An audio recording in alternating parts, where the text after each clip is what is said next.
Hi youth. జనరల్గా ITI diploma ఇలాంటి technical courses ఎవరైతే కంప్లీట్ చేశారో వాళ్ళందరికీ కూడా అప్రెంటిస్ పీరియడ్ అనేది ఒకటి ఉంటుంది.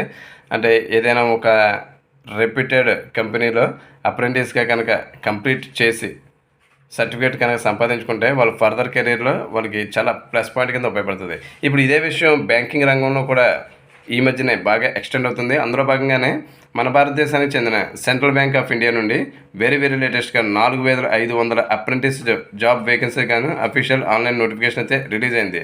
మీరు రండి అప్లై చేసుకోండి అంటూ ఒక వెబ్సైట్ ఇచ్చారు. ఆ వెబ్సైట్ నేను కమెంట్స్ బాక్స్లో ప్లేస్ చేశాను, మీరు చూసి కన్ఫర్మ్ చేసుకోవచ్చు. ఆ వెబ్సైట్లోకి వెళ్తే 30 పేజీలు ఆల్మోస్ట్ పీడిఎఫ్ నోటిఫికేషన్ ఉంది. దాని ప్రకారం ఏంటంటే దీనికి గాను అప్లై చేయాలనుకునే యూత్ అమ్మాయిలైనా అబ్బాయిలైనా ట్రాన్స్జెండర్స్ అయినా అలాగే ఏ రాష్ట్రం వాళ్ళైనా ఆంధ్ర వాళ్ళైనా తెలంగాణ వాళ్ళైనా ఏ రాష్ట్రం వాళ్ళైనా దీనికి అప్లై చేసుకోవచ్చు. మీ యొక్క క్వాలిఫికేషన్ 31/5/2025 కల్లా డిగ్రీ కంప్లీట్ అయి ఉండాలి. మీ డిగ్రీ బీఏ అయినా బీకామ్ అయినా బీఎస్సీ అలాగే BTech B Pharmacy any degree regular distance any degree మీరు డిగ్రీ కంప్లీట్ చేసి ఉండాలి. అలాగే మీ ఏజ్ కూడా 20 ఏళ్ళు పూర్తి అయ్యి ఉండాలి, 28 ఏళ్ళు దాటకూడదు.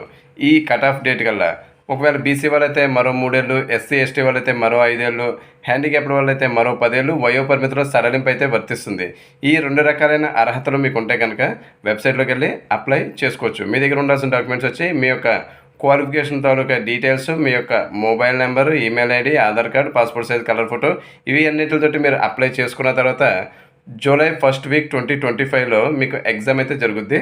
మీ యొక్క హాల్ టికెట్స్ కంప్యూటర్ బేస్డ్ ఎగ్జామ్లో జరుగుతుంది. ఇది వెబ్సైట్లోంచి డౌన్లోడ్ చేసుకోవచ్చు. అలాగే ఈ కంప్యూటర్ బేస్డ్ ఎగ్జామ్తో పాటు లాంగ్వేజ్ టెస్ట్ కూడా జరుగుద్ది. సో ఈ రెండింటిలో కనుక మీరు అర్హత మరియు మెరిట్ సంపాదించుకుంటే కనుక ఫర్దర్ ప్రాసెస్లో మీరు రన్ అవుతారు. ఆ విధంగా అందరూ కూడా సక్సెస్ అయితే కనుక యాజ్ ఏ అప్రెంటిస్ క్యాడర్లోకి మిమ్మల్ని తీసుకుంటారు. 1 ఇయర్ పీరియడ్ ఆఫ్ టైమింగ్ అని చెప్పి నోటిఫికేషన్ ప్రకారం ఇచ్చారు. ఒకవేళ అది అలాగే ఉంటుందా ఫర్దర్గా ఎక్స్టెండ్ చేస్తారనేది తర్వాత విషయం. ఒకవేళ సెలెక్ట్ అయితే మాత్రం మినిమంగా 15,000 పర్ మంత్ అయితే అప్రెంటిస్ పీరియడ్లో అయితే ఇస్తారు. సో బ్యాంకింగ్ రంగంలో జాబ్ ఎలా ఉంటుంది అని తెలుసుకోవాలని ఇంట్రెస్ట్ ఉన్న ఫర్దర్గా ఈ వ్యాలిడ్తో ఉన్న వాల్యూని మనం సంపాదించుకోవాలనుకున్న ఈ వెబ్సైట్లోకి వెళ్ళి మీకు అర్హత ఉంటే కనుక తప్పనిసరిగా అప్లై చేయండి. ఈ ఆన్లైన్ అప్లికేషన్ ఎలా చేయాలి, ప్రాసెస్ ఏంటనేది మన నేచర్ కంప్యూటర్స్ దగ్గర అయితే కనుక మనం అప్లై చేస్తున్నాం. అలాగే ఫీజెస్ కూడా క్లారిటీగా ఇచ్చారు.